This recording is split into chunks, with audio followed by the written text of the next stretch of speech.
La producción de Otra Mañana se comunica con el nuevo Motorola Razr 50 Ultra. Hello, Moto. El próximo domingo, con la elección del presidente y vicepresidenta, estaremos definiendo quiénes conducirán las políticas del Estado por los próximos 5 años. Una de ellas, tal vez la más delicada de equilibrar y que directa e indirectamente afecta a todas las demás, es la económica. Y dependiendo quién gane, Diego Labat o Gabriel Odone, serán los orientadores. Los temas económicos que enfrenta el país de cara al próximo quinquenio no son menores.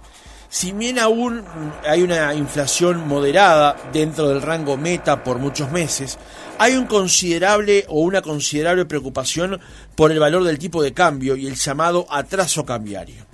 En el caso del déficit fiscal, que osciló durante los 4 años y medio de gestión, sigue en niveles considerados altos, aunque recientemente Uruguay mejoró su calificación de riesgo e evaluación de Moody's. Según la ministra Azucena Arbeleche, el panorama fiscal hoy es sustancialmente distinto al que recibió el actual gobierno. Otro debate arriba de la mesa es el impositivo, que se coló en el debate del domingo cuando fue mencionado por Álvaro Delgado. La base programática o programa todavía no tienen. El Frente Amplio habla de subir impuestos. Habla de patrimonio, habla de renta y habla de impuesto a capital. Y la verdad que cuando empiezan a dar esa vuelta es porque te la van a dar. Y yo quiero ser muy franco, lo dije siempre, nosotros no vamos a subir impuestos. Por eso, esta es una buena instancia, lamentablemente la única que vamos a tener para poder contrastar opiniones. ¿Qué es lo que dicen las bases programáticas del Frente? Allí se sostiene que se debe avanzar en la transformación del sistema tributario, reduciendo impuestos al consumo y fortaleciendo la imposición a la renta, el gran capital y el patrimonio con el criterio de progresividad. El domingo, también en el debate, Yamandú Orsi dijo que en una eventual gestión suya no subirá los impuestos. Repito, nuevamente porque no se entendió, no voy a subir los impuestos. Y yo pregunto, antes de irse, ¿devolverán el 2% que recargaron de IVA por la compra por tarjetas? Más allá de este rifirrafe, ¿cuán presente está el debate económico en la campaña electoral? ¿Cómo se comportarán estas variables que mencionábamos y otras en el próximo quinquenio? ¿Es correcto hablar de financiar programas e iniciativas nuevas cuando el crecimiento promedio de Uruguay no supera el 2%? Recibimos en nuestra entrevista central a Gustavo Licandro, economista, conferencista, docente y asesor. Francisco Morales, Otra Mañana. Licandro, ¿cómo le va? Buenos días, gracias por acompañarnos. Buen día, muchas gracias por la invitación. Es un gusto para nosotros recibirlo esta mañana. Hay varios temas para tocar o varios apuntes, varios frentes por donde comenzar. En primer lugar, y apelando a su capacidad de síntesis, ¿cuál es la situación hoy en Uruguay desde el punto de vista económico, desde el punto de vista fiscal, desde el punto de vista impositivo, desde el punto de vista el IPC y el tipo de cambio? Bien, a ver, porque son varios temas. Voy a empezar con un corolario. Yo creo que hoy no hay, desde el punto de vista de la conducción, grandes diferencias o sustanciales diferencias de lo que fueron los últimos años del gobierno del Frente Amplio. No estoy hablando ni mejor ni peor, lo que estoy diciendo es no hubo decisiones sustancialmente distintas o contradictorias con aquel periodo.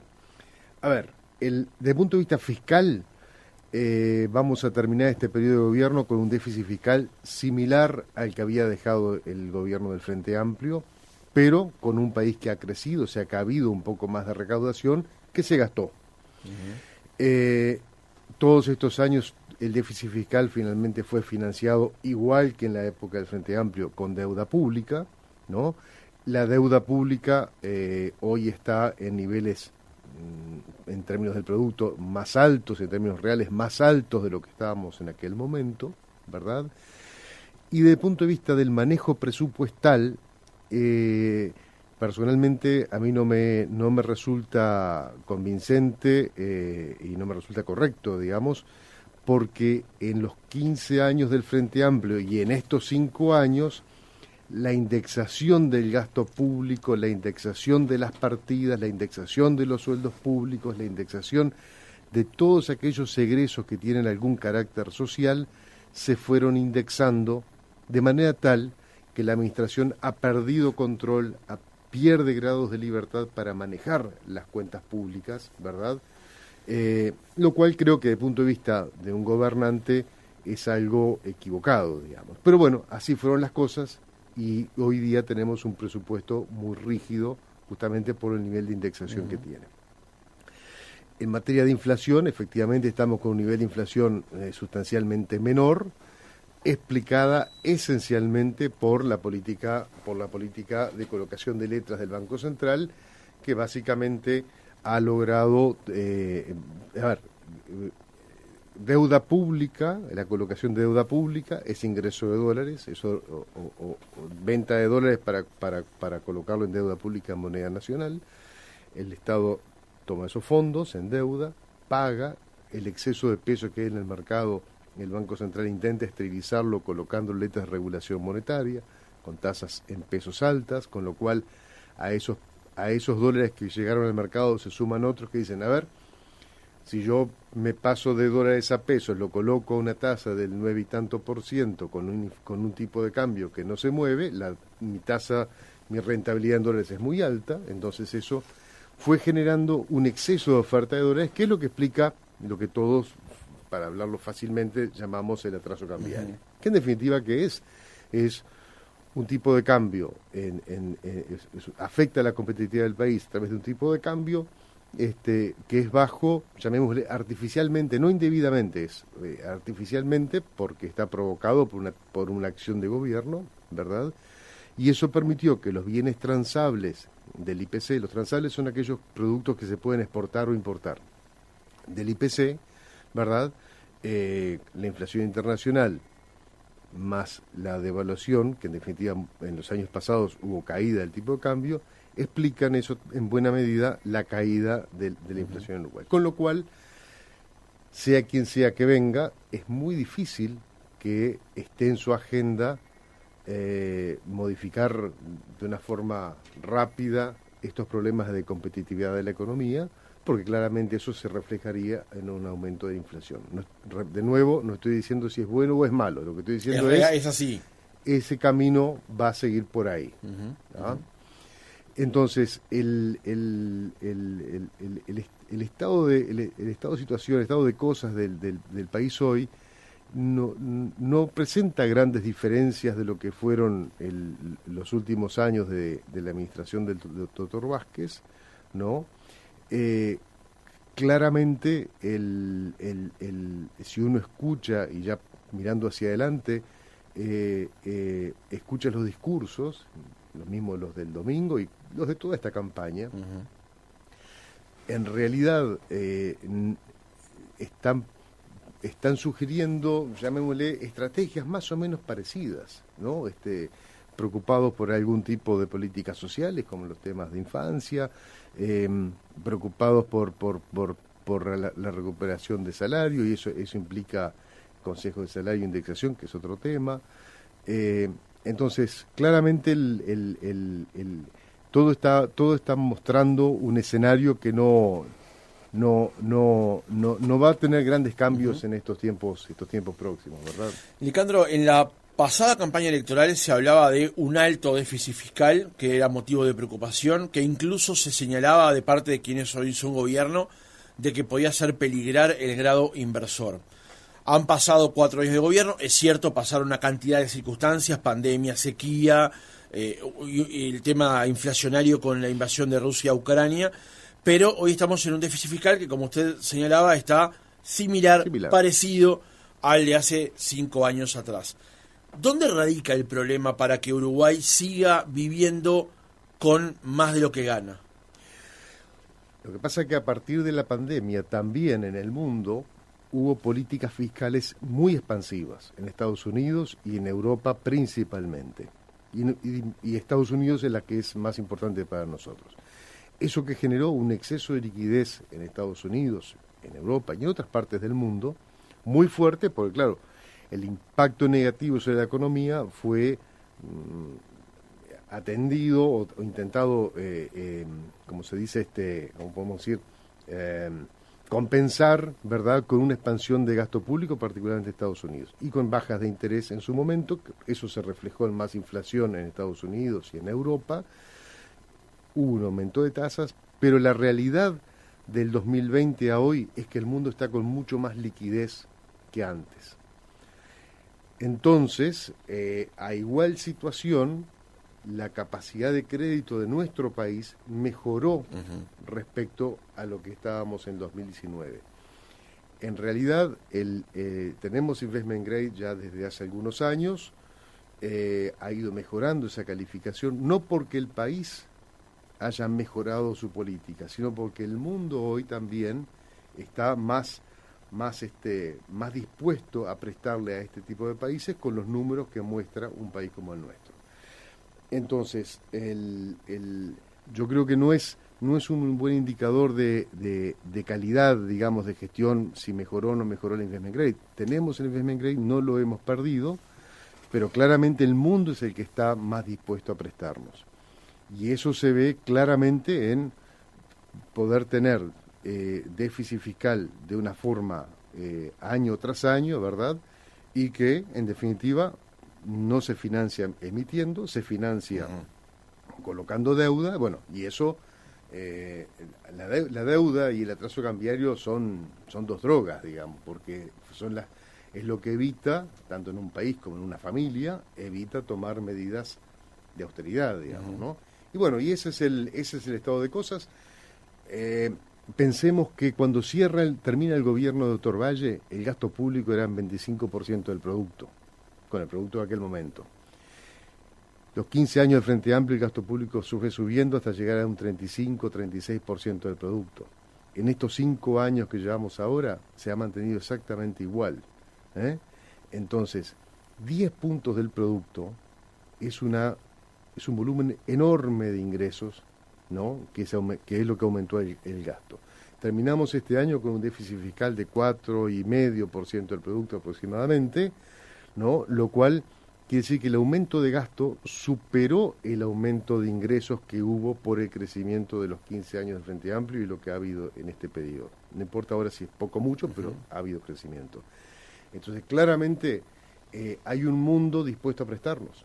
Y si hay un mundo dispuesto a prestarnos, no es un tema académico, es un tema de mercado, y el mercado dice que es así. ¿Eso qué implica? Que no hay ninguna necesidad o no hay ninguna vocación de quienes gobiernan o quienes nos van a gobernar de decir, señores, vamos a ser más austeros con el gasto, vamos a bajar la plantilla de funcionarios públicos, vamos a cerrar ministerios. Al revés, todos están hablando de crear oficinas, crear ministerios. Todo indica que este camino son 5 años de crecimiento del gasto, ¿verdad? Como yo le planteaba en la introducción, en este debate y en estos debates en general, se habla de crear nuevos programas, de crear nuevas iniciativas, de destinar más recursos, por ejemplo, a primera infancia. Todos sabemos que es un problema para Uruguay la pobreza y en particular la pobreza infantil. Pero Uruguay, si trazamos una línea, viene explicando su crecimiento a razón de 2 puntos por año, de promedio. Y un poco menos, sí. Y un poco menos incluso. Un poco menos. Pero tenemos variabilidad hacia abajo y hacia arriba. La pregunta es, ¿de dónde van a salir esos recursos? ¿Vamos a seguir extendiendo la arruga con respecto, por ejemplo, al déficit o, por ejemplo, a tomar deuda ya que el mundo está dispuesto a prestarnos? Todo indica que el camino va por ahí. A ver, el crecimiento del producto de los últimos 10 años está en 1 y poquito por ciento. El crecimiento tendencial del país no llega al 2,5, está en 2,4, 2,5, si uno toma periodos largos.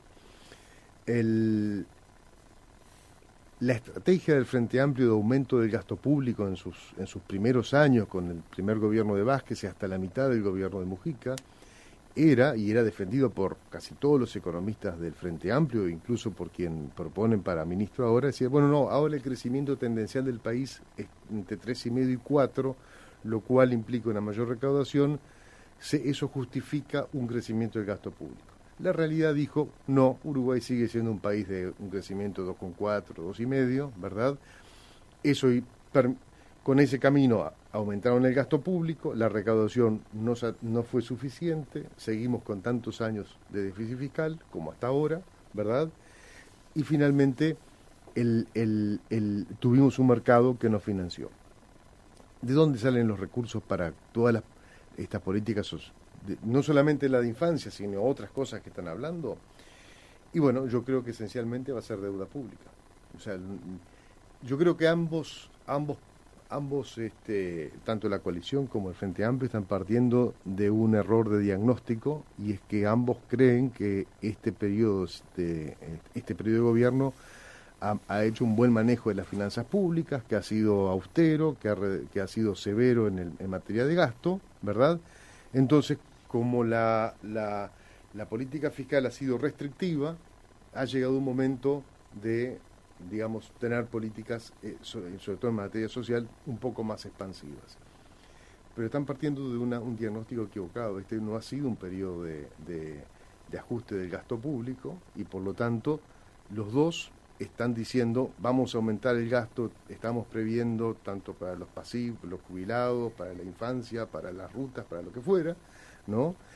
Y bueno, si eso no está acompañado por recaudación, que no lo va a estar, porque el crecimiento del país es, como tú decías, es ese número que va a estar en torno del 2% o un poco menos, ¿no? Bueno, se terminará financiando con deuda. ¿Cuándo termina eso? Bueno, mi opinión, por ahora, ese escenario es el que vamos a seguir viendo desde el punto de vista de las finanzas a nivel internacional, pero en algún momento el mercado dice no te presto más, y se repiten las crisis cambiarias que hemos tenido, ¿verdad?, en algún momento en la década del 80 y en el 2000.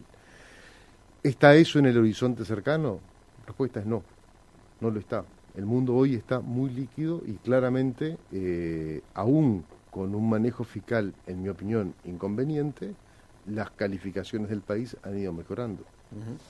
Licandro, más allá de este crecimiento que uno puede advertir de la economía en los últimos años y las perspectivas de lo que va a pasar, de que igualmente nos seguiremos financiando con deuda pública, como decíamos, estamos en un entorno de un crecimiento del 2% o hacia abajo.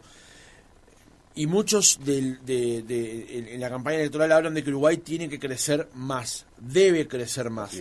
La pregunta es ¿cómo? ¿Cómo logra una economía como la uruguaya, que viene teniendo estos resultados y este desarrollo, tener un impulso hacia un crecimiento mayor? Buena pregunta. Sin duda es la pregunta más importante, digamos, si uno mira quienes deben construir política económica. Desde la vuelta a la democracia a hoy, el único periodo donde se instrumentaron medidas de apertura, de reducción de gasto, de eliminación de precios controlados, de barreras arancelarias, básicamente se empezó a reducir la cantidad de funcionarios públicos. El único gobierno, llamémosle liberal, que tuvo el Uruguay desde la vuelta a la democracia a hoy fue en el periodo de la calle Herrera, la calle Padre. Parcialmente acompañado por el periodo de Jorge Valle, que debió ser un periodo también que continuara aquellas medidas liberales, que no lo pudo ser porque tuvimos, no sé, ¿te acordás? Los problemas de Aftosa, problemas de Argentina, hubo una serie de circunstancias que impidieron que el doctor Valle llevar adelante las mismas políticas que había llevado el doctor Lacalle Herrera. Todo el resto de los gobiernos, incluido este, son gobiernos de un perfil socialdemócrata, ¿verdad?, más recostados a la izquierda, al centro izquierda, ¿verdad?, que a las medidas, a las opiniones liberales. Por lo tanto, mi opinión es que más de lo mismo, o sea, más de esto mismo que llevamos tantos periodos de gobierno regulando con una economía que no se abre, y abrir no significa hacer acuerdos comerciales, abrir es bajar los aranceles. El único periodo de gobierno que bajó los aranceles fue la calle Herrera. El arancel máximo estaba en 140%, la bajamos a 20%, ¿sí? Habían 3.000 mecanismos no arancelarios de protección, se eliminaron todos. Se permitió la exportación de ganado en pie, se eliminaron los ciclos cerrados, se eliminaron los precios controlados. de muchísimas cosas, medicamentos, alimentos, ley de alquileres, se derogó la ley de alquileres y se permitió la competencia. Entonces, lo que está faltando hace ya muchos años en Uruguay es, llamémosle, la audacia de tomar medidas que generen oportunidades para la sociedad. Seguimos en esta trama, ¿verdad?, de regulaciones y de economía regulada y de pensar que es el Estado el que tiene que resolver las cosas. El Estado no tiene que resolver absolutamente nada más de aquellos mandatos básicos que tiene la Constitución. Es la sociedad la que tiene que competir, ¿verdad?, y tiene que tener libertad para poder generar oportunidades para la sociedad. Aclaremos al oyente que usted tuvo un rol en ese gobierno como un joven funcionario en esa administración. El más joven de la historia del Uruguay. Exactamente. Tenía 28 años cuando fui. Le tocó ser subsecretario. Así es. Usted entonces entiende, y se me viene a la cabeza rápidamente Javier Milei, usted entiende hoy que la economía uruguaya, aun cuando es una economía abierta, entiende que igualmente está muy constreñida y muy sujetada por cierto tipo de regulaciones que impiden un dinamismo y una competencia que, entre otras cosas, abarate el costo de vida y le permita a Uruguay un desarrollo económico mayor. Abarate y simplifique. Para hacer cualquier cosa, desde un movimiento de ganado hasta poner un kiosco en la plaza de la esquina, en la esquina de la plaza, perdón, la cantidad de regulaciones, la cantidad de permisos que hay que sacar es algo infinito. Somos un Kremlin. Es una sociedad tremendamente regulada. No somos una sociedad abierta. La única apertura fue esa, y se suponía que esa baja de aranceles en la tasa máxima, 20%, que en ciertas formas ha sido revertido, porque hay algunos productos que ahora pagan 35%, o sea que aumentaron la protección, no la bajaron. Se reinstaló las tasas consulares que habían sido derogadas en aquel momento, ¿verdad? Y se aumentaron después. Las regulaciones, en definitiva, lo único que hacen es generarle poder a un funcionario, a un burócrata. ¿Por qué para importar determinados productos tenemos que pasar por los controles del LATU? Vamos bien clarito, un producto. Para importar neumáticos. Bueno, importar neumáticos hay que tener la autorización del LATU, ¿no?, de los departamentos técnicos del LATU, de que ese neumático está bien construido y puede ser comercializado en Uruguay. Para eso el LATU manda a sus funcionarios a la fábrica, Firestone, Michelin, Goodyear, para que nuestros funcionarios vean que esos ingenieros de esas fabriquitas, ¿no?, saben hacer neumáticos. Es de una arrogancia tremendo. Que un ingeniero uruguayo que nunca en su vida puso las manos adentro de una fábrica de neumáticos vaya a dictaminar que esas fábricas de Estados Unidos, de Japón o de Francia saben hacer lo que ellos nunca hicieron, es de una arrogancia descomunal. Y todo eso son barreras a la competencia, barreras de que tú, yo o cualquiera ponga nuestro comercio de importación de neumáticos y compitamos en Uruguay. Lo mismo con los autos, lo mismo con productos eléctricos. Es un país donde está la maraña regulatoria que la sociedad está agobiada. Entonces, en algún momento eso tiene que empezar a revertirse. No va a ser ahora, porque eso no está en el debate. No está en el debate, no luce ser algo importante ni necesario para nadie que venga al próximo gobierno, por la sencilla razón que hablábamos al principio. ¿Para qué cambiar algo si los problemas que tenemos los terminamos financiando todos con deuda pública? No veo que eso no está en el horizonte cercano esto. Creo que solo el éxito del gobierno argentino actual puede ser por lo menos una referencia para que la gente acá empiece a fastidiarse, ¿verdad?, con todo esto. Y reclame por la vía de los hechos. ¿Eso va a pasar en los próximos 5 años? Dudo. Yo creo que tenemos todavía varios años de este país tan regulado y tan, llamémosle, tan socialista, no en el sentido político, sino en el sentido de un sector público, digamos, tan potente. Y bueno, cada vez nos estamos apartando más del resto del mundo, esa es la verdad. Licandro, otro tema que mencionábamos al inicio en ese panorama que nos dio tenía que ver con el IPC y con el tipo de cambio, que de alguna manera están intrínsecamente vinculados. El gobierno se jacta, se ufana de haber mantenido el IPC, el tipo de costo de vida, dentro de un rango meta fijado por el propio gobierno. Desde los sectores productivos se señala que a esa inflación se llegó, entre otras cosas, por mantener el tipo de cambio en un valor que afecta la posibilidad de un buen rendimiento de ciertos tipos de producción. ¿Qué lectura hace con respecto a eso, teniendo en cuenta que, como históricamente se ha mencionado, el IPC, la inflación es un impuesto, sobre todo que afecta a aquellos que consumen y las clases bajas, digamos? Así es. ¿Cómo lo ve? ¿Cómo ve todo este escenario? Una parte, una explicación un poquito aburrida quizás. El IPC es una canasta que tiene hoy día 70% de esos precios son no transables, o sea, son esencialmente los servicios, salud, enseñanza, transporte, todo lo que, el corte de pelo, yo no soy muy experto en eso, digamos, pero bueno, el corte de pelo, todo lo que son servicios y lo que es no transable con el exterior. Y un 30% que son los bienes transables con el exterior. Los no transables esencialmente evolucionan en función, son explicados por el comportamiento de los salarios. ¿Por qué? Porque como los salarios además están indexados, ¿no? Los salarios suben, por ejemplo, un 7%, 7% de aumento salarial, bien, voy a decir bien sencillo, por 70% de participación en el IPC, ahí tenemos que solo por el aumento de los salarios estamos explicando 4.9, ¿verdad? Entre 4,5 y 4.9 de la inflación.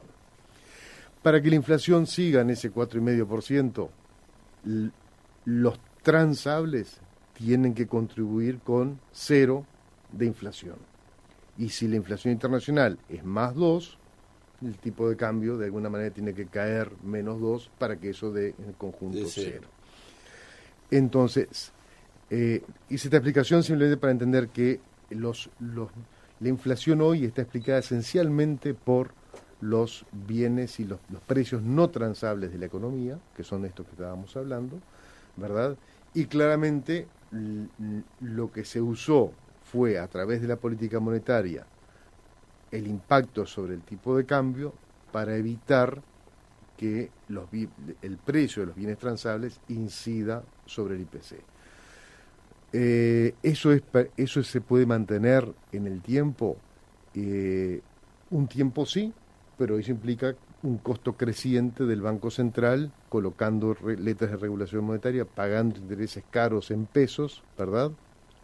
En algún momento la gente va a decir, no, esta mercadería, el dólar está demasiado barata, yo o exijo una tasa todavía más alta o empiezo a acumular en esta moneda. Entonces, la baja de la inflación es real, o sea, no hay ningún número tocado, digamos así, es real, pero no es una política que sea perdurable en el tiempo. En algún momento hay que desregular, y sé que voy a un tema muy, muy discutido, hay que empezar a liberalizar, desregular, flexibilizar el mercado laboral, ¿verdad? Para que su impacto en los precios no sea tan alto, ¿verdad? Y eso permita que el tipo de cambio empiece a subir. Pero ahí entramos en algo que está totalmente fuera de la agenda política actual. Y además, cuando se habla de flexibilizar, los sindicatos se ponen en alerta, porque entienden la mayoría de las veces cuando se habla de flexibilizar es perder derechos o perder condiciones de trabajo. Cuando usted plantea flexibilizar, ¿hacia dónde apunta? A que los salarios tienen que empezar a negociarse entre las partes y no en una mesa tripartita donde están los sindicatos, las gremiales empresariales y los funcionarios públicos. De nuevo, me parece tremendamente soberbio que... Por funcionarios públicos se entiende el Ministerio de Trabajo, como Sí, regulador, digamos. Son burócratas del Estado que están allí mediando en una discusión. La verdad, creo que ni los sindicatos, ni las cámaras empresariales, ni los funcionarios públicos son quienes para resolver digamos, cuánto tiene que ganar o no ganar una persona que directamente lo puede negociar con su empresa. ¿En qué ámbito institucional se podría dar esa negociación? En realidad, todo lo que implique que los consejos de salario empiecen a flexibilizarse, a atomizarse, etcétera, hasta llegar a la negociación empresa por empresa, hay una gama muy amplia de posibilidades. La extrema es la que funcionó desde principio de la década del 90 con la calle Herrera hasta el año 2005, que fueron años en que cuando se desregula el mercado laboral, los salarios reales subieron, el desempleo bajó, porque en definitiva el mercado fue mucho más dúctil para encontrar sus soluciones. Los consejos de salario son una barrera para los desocupados, porque los consejos de salario protegen a quienes tienen empleo, no a quienes no lo tienen. Es lo mismo que el salario mínimo nacional. Yo sé que es antipático decir que lo ideal sería que no exista el salario mínimo nacional, pero preguntale a todos los desocupados si no estarían dispuestos a trabajar por 1.000 pesos menos o por 500 pesos menos de lo que es el salario mínimo nacional. Posiblemente la mayoría de ellos te diga, dame un trabajo aunque sea por 500 pesos menos, o por 1.000 o por 2.000. Entonces,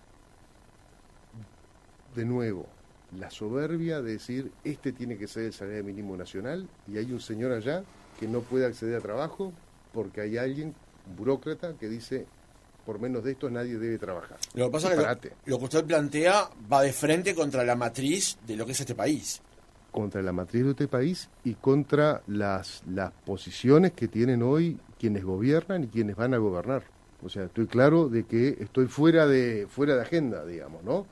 Esta fue la agenda en el gobierno de la calle Herrera, sí. Nosotros veníamos de un proceso de reducción de la inflación, los salarios estaban muy indexados, y nosotros lo que hicimos fue básicamente desarmar esa indexación salarial, porque el riesgo que teníamos de que los aumentos fueran reflejados en la inflación pasada, que era mucho más alta que la inflación futura, porque la inflación estaba bajando sustancialmente, sensiblemente, eso lo que iba a generar era un fuerte desempleo. Entonces, para evitar el desempleo, porque entre trabajo y salario, lo más importante es trabajo. Para evitar eso, fue que se desreguló. No fue una decisión, llamémosle, filosófica ni ideológica. En realidad fue básicamente permitir libertad entre las partes, de manera tal de que la mayor cantidad de gente pudiera trabajar y no perdieran su trabajo. ¿Qué fue lo que pasó? Menor nivel de desempleo, digamos, hasta ese momento de muchísimos años. Licandro, volviendo al presente y el debate impositivo, el domingo nuevamente en el debate entre Orsi y Delgado y Orsi, estuvo presente este asunto. El programa del gobierno del Frente Amplio dice lo que leíamos en la introducción, la interpretación que hace Delgado es, te la van a dar. Orsi se encargó de decir que no va a aumentar los impuestos, aunque su ministro de Economía no fue tan tajante con respecto al tema. Pero hay una pregunta anterior a todo eso, incluso anterior a la restricción que hizo del consumo de IVA, mejor dicho, de la exención de IVA que había con las tarjetas al comienzo de esta administración, o la reducción de impuestos que vino después en una rendición de cuentas que tomó el gobierno. La pregunta es, ¿el Uruguay hoy tolera más impuestos? ¿La economía uruguaya, el trabajador uruguayo, la empresa uruguaya, tolera más impuestos? Mi opinión es, no es conveniente aumentar impuestos, decididamente, y es mi posición de hace ya muchísimos años. Hoy la presión tributaria del Uruguay está un poquito arriba del 30%, o sea, el gasto público 35%, se recauda 30-31%, se financia con deuda ese 4 a 5% de déficit fiscal que tenemos, diferencia entre gasto e ingresos. En este periodo, básicamente, las dos cosas que se están discutiendo públicamente son el impacto de eso de los 2 puntos porcentuales de IVA en las tasas en las tarjetas de crédito, que eso se derogó. Eso no es un aumento de impuestos, eso es básicamente sacarle la preferencia a un medio de pago, ¿verdad?, de las tarjetas de crédito emitidas por los bancos o por las instituciones financieras, y que en definitiva era un premio por usar ese medio de pago. A mí no me parece, la tasa del IVA es 22%, tenía un premio si usaba tarjeta de crédito, pero la tasa es 22%. Si tú vas con los billetes vas a pagar 22% de IVA. Así que yo no creo que, no estoy muy de acuerdo con esa posición de algunos analistas del Frente Amplio que dicen aumentaron el IVA. No aumentaron. Simplemente se le quitó la preferencia a un instrumento financiero. Ahora, el asunto es que si usted es trabajador, cobra su salario por una tarjeta y va a utilizar esa tarjeta para comprar alimentos o un televisor. Y de todas maneras recibía, no sé si un televisor en particular, pero recibía una exoneración del IVA. Sí, eso encareció el producto al fin y al cabo. Eso encarece, sí. Pues, si antes con la tarjeta tenías esa exoneración y ahora no la tenés, obviamente eso es lo estás encareciendo. Pero eso es básicamente una aplicación del ingreso de la persona. Desde el punto de vista del impuesto en sí, desde el punto de vista de asignación de recursos, era 22 y sigue siendo 22. Dicho esto, cuando el gobierno dice, no, nosotros le bajamos los impuestos, bajamos el IAS y el IRPF, eso tampoco es cierto. ¿Por qué? Porque le bajaste los impuestos a unas personas, es verdad, pero cuando un país tiene déficit fiscal, no existe rebaja de impuestos. Porque tú, si bajás un impuesto, lo único que haces es aumentar ese déficit fiscal que de alguna forma lo financiás. Lo estamos financiando con deuda, que esos son impuestos que van a pagar nuestros hijos y nuestros nietos, ¿no es cierto? ¿Verdad? Y es más colocación de deuda, que es más atraso cambiario, que es una transferencia de recursos, ¿verdad? Básicamente de quienes producen bienes transables, parcialmente a los consumidores, parcialmente al Estado. O sea que es muy relativo. Dicho eso también, yo creo que y yendo ya a la otra parte, digamos, lo que propone el Frente Amplio, que es donde ha habido más idas y venidas de qué es lo que opinan, yo creo que hay una entrevista de estos días a Mario Vergara, que yo creo que es muy clara con respecto, por lo menos es lo que a mí me resultó más claro, y él lo que dice es, básicamente, lo que está escrito es básicamente más impuestos o al capital, o más impuestos al patrimonio, ¿verdad? Eventualmente reducirán algún impuesto al consumo, pero en definitiva el Frente Amplio sí está pensando en tocar algunos impuestos para arriba y otros para abajo. Cada uno después sabrá qué le conviene y qué no le conviene. Sabés que el mejor impuesto, ¿cuál es el mejor impuesto que existe? El que no se paga, ¿no es cierto? Eso para cada uno de nosotros, digamos, claro. ¿No? Pero bueno, yo creo que donde claramente en la agenda está tocar algunos impuestos o tasas de impuestos o introducir progresividades, es en el Frente Amplio, y estarán pensando también en reducir algún impuesto. No han dicho cuáles, sí han comentado que sería alguno vinculado al consumo, posiblemente la reinstalación de aquel beneficio en las tarjetas de crédito. Pero bueno, hoy aumentar impuestos no es recomendable para un país que tiene una presión tributaria alta, una presión fiscal muy alta, 35% del producto, y una presión tributaria alta, 30-31% del producto. Bajarla tampoco es fácil decirlo mientras no le digas a la sociedad cómo vas a bajar el gasto público. Y lo cierto es que hay muchas formas de bajar el gasto público, pero ninguna está en la agenda. La reducción de personal que empezó en el gobierno de la calle Herrera, siguió con Sanguinetti, siguió con Jorge Valle, fueron en total, en esos periodos de gobierno, 68.000 personas. El Frente Amplio reinstaló 72.000, o sea, reinstaló las 68 y aumentó el número de personal público, y en este periodo de gobierno no se tocó a ninguno. O sea, no hubo ningún cambio de tendencia. Entonces, de ahí lo endógeno que decía el contador Astori con respecto al tema del gasto público en Uruguay. Por ejemplo, sí, pero en realidad eso no es tan endógeno, eso son decisiones que hay que tomar. Por ejemplo, la decisión de cada 3 personas que salen del sector público tomar uno, tiene una lógica. Por año, más o menos un 3% de funcionarios o renuncia, o se jubila, o muere, o fallece. Si de esas 3 personas, ese 3% son 9.000 personas. 9.000 personas, uno puede decir, perfecto, hay entre los sectores de salud, de enseñanza y algún sector fundamental, hay personal que hay que tomar, supongamos que tomás uno de 3, ¿no? Estarías bajando, de los 9.000, estarías bajando 6.000 por año. 6.000 por año. por los 5 años serían prácticamente 30.000 personas. Eso no está en la escena de ninguno, más que en algún discurso, pero no ha estado en la escena, no estuvo en la ley de presupuesto, y por lo tanto, y devolvemos a lo primero de todo, mientras te podés endeudar, ¿para qué vas a ajustar? ¿No? Ahora, aquí ha estado, quiero hacer una pregunta más antes del cierre, pero aquí ha estado el senador Gandini, donde a él le dicen en los discursos, hay que achicar el costo del Estado, hay que bajar el Estado, y la pregunta que él le responde a quienes lo interrogan es, ¿dónde? ¿Cómo? Porque la respuesta que le daría a alguien del Frente Amplio es que esos 15 años de gobierno, cuando se subieron esas 72.000 personas que usted dice en el sector público, fueron maestras, profesores, policías y gente en la salud. Servicios que se señala antes estaban deteriorados. Parcialmente puede ser, que es lo que te estoy diciendo, de que hay parte de funcionarios que pueden ser tomados y partes no. En realidad, hoy estamos en 310 o 315.000 funcionarios públicos, ¿verdad? En realidad, si no tenés una estrategia de reducción de tu plantilla, parte de tu gasto público nunca va a bajar.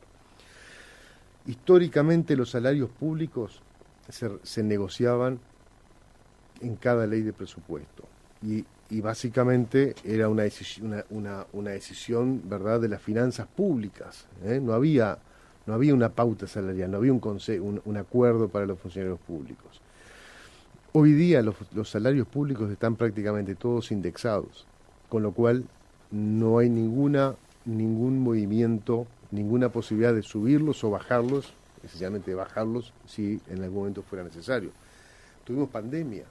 La pandemia, los salarios públicos, nadie se le ocurrió decirles, bueno, en esta situación necesitamos que por los próximos 2-3 años los sueldos públicos queden congelados en términos nominales, que no bajen, pero que no suban, por ejemplo.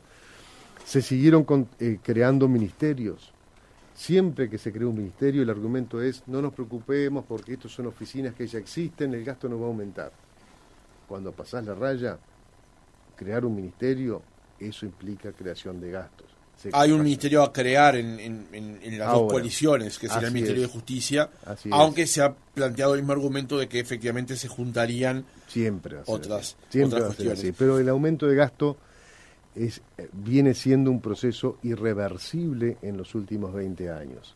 Pero históricamente, volviendo a ese periodo, el periodo de la calle Herrera, el gasto público era 24% y terminó en 22%. Fue el único periodo de gobierno en el cual el gasto público bajó. Pese a que se había aprobado la reforma constitucional del 89 que indexaba las jubilaciones al índice medio salario. Como el índice medio salario real subió, las jubilaciones subieron fuertemente en aquel periodo por la reforma constitucional, no por una decisión administrativa. Entonces, bajar gasto público ¿se puede? Sí se puede, pero para eso tenés que estar convencido, tenés que estar dispuesto a tomar las medidas, o sea, hacerlo, y tenés que estar dispuesto a dar la batalla. Si no estás dispuesto a dar la batalla, no lo puedes hacer. Quedan en el tintero varios temas, por ejemplo, tarifas públicas, por ejemplo, el tema de energía y el tema de inserción internacional. Se ha hablado muchísimo en este gobierno de un eventual acuerdo con China. Ha habido quienes dijeron en las últimas horas que nunca iba a pasar eso y que en realidad se gastó tiempo y esfuerzo en eso.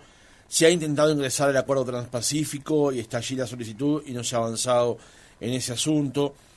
Está el tema del Mercosur que muchos entienden que termina siendo un corset para Uruguay y hay otros que entienden que es en lo que ya estamos habituados y tenemos que seguir funcionando dentro de ese bloque. En una frase, en una palabra, el tema de inserción internacional para Uruguay, teniendo en cuenta el escenario actual y desde dónde venimos, qué es lo que podemos esperar para los próximos 5 años y sobre todo, dónde deberíamos posar nuestras expectativas y nuestros esfuerzos para lograr efectivamente algo, teniendo en cuenta que el último acuerdo de TLC que firmó Uruguay fue con México en el gobierno de Jorge Valle.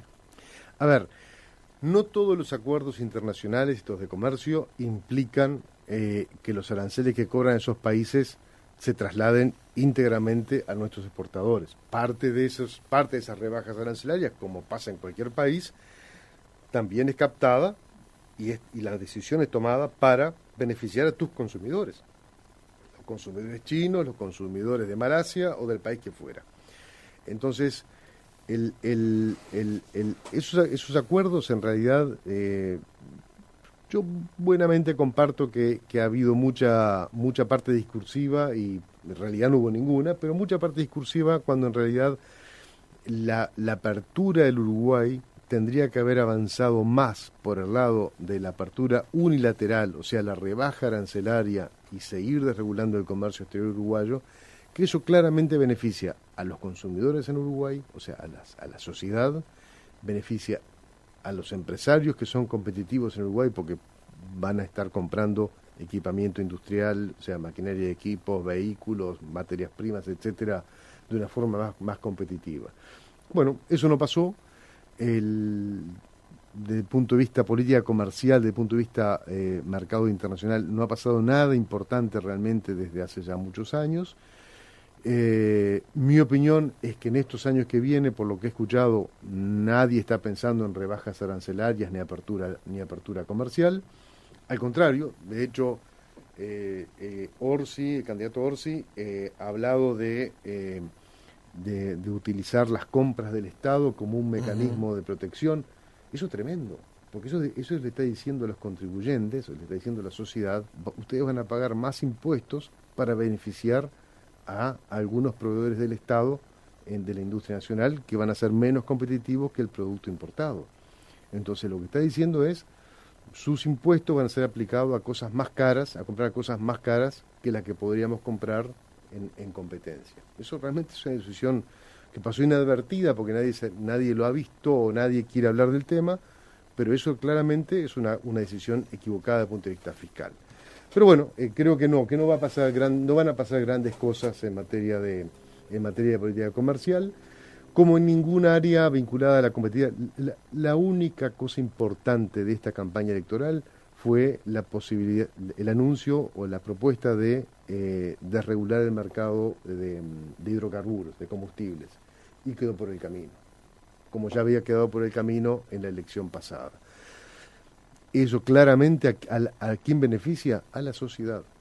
¿Quién puede importar? Cualquiera. ¿Quién podría importar? Cualquiera. Sin embargo, ¿qué tenemos hoy? Un sustituto de mala calidad. Una comisión que todos los meses dice el precio de paridad es tanto cuanto. De nuevo, ¿quién es el burócrata? ¿Quién es el funcionario? ¿No? Que tiene la capacidad de, tomando su café con leche y los bizcochos, decir, bueno, hoy el combustible vale tanto cuanto. Es un disparate eso. Oferta y mercado. Oferta y mercado, exactamente. Que los transportistas puedan importar sus combustibles, que los agricultores puedan hacerlo, que los arroceros puedan hacerlo, que cualquier persona pueda poner su empresa a importar y vender. Y eso sí va a reflejar las mejores oportunidades de precio internacional de los combustibles. No un precio de paridad donde al final del día un gobierno dice, bueno, este mes lo subo, este mes lo bajo. De nuevo, eso es tremendamente vanidoso. Gustavo Alicandro, economista, conferencista, docente, asesor, ex subsecretario de Economía, gracias por haber estado otra mañana con nosotros. No, muchas gracias por la invitación y la verdad que siempre es un gusto hablar de estas cosas.